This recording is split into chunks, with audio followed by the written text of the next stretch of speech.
How to change a Facebook page name. If you find this video helpful, drop a like and subscribe. But anyways, getting into it, it's very simple to go ahead and do this.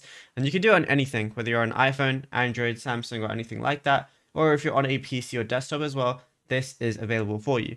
So all you want to do is go ahead and open up your Facebook application. Just make sure you're signed into the Facebook page that you want to do this with. Then on the top left, you're going to see those three lines. So go ahead and click on those. And then you're going to see settings and privacy as one of the options. Once you click on that, go over to settings, which is the first option again. And then from here, go ahead and scroll down.